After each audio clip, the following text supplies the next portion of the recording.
شما بخیر هموطنان عزیز. من در ویدیو نه رکلام میزنم نه برای خیپای.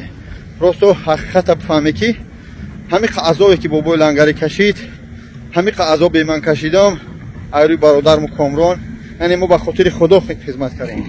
اما کو اماکیش کنی نیست در برمون، دیگرش کنی نیست در برمون، نماشو نمیگیرم.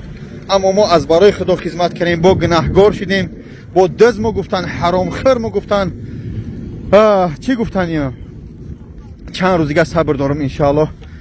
گفته یمو گپو ما را میبرن عدل میارم محکم، راست خود ایکسای بابای لنگری که راست خود ایکسای من.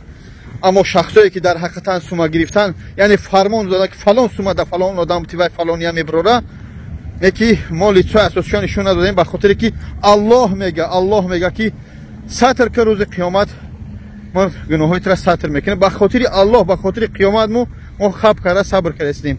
اما صبر از چی میگن، همون سطل پرشید علاوه دانش او سر منم قشلاقی و گپای قشلاقی داریم. مقصد همین مطلب بگیم ما بگیم. منم صبر کردم تا امروزانه که متاسفانه صبر تمام شد دیگه، صبرم نیست.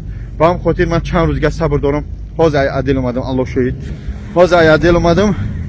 یک راسخود، یک غمتی، یک پر من با میارم فلانی اسم دادیم. باز میگم در رکلام عینه گپ خبره، فقط به خاطر خدای چند روز دیگه صبر کنید شما.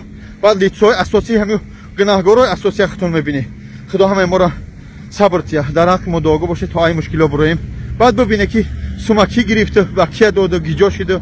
ما اور لنگری سرادا کردیم، قرض کرد بیچاره بابا لنگری 1,892,000 داد، از صدکش برقرار نکرده سودیان. لیتساش همه شب ببینی بگذار بشناسه که تو هم خطا دادی.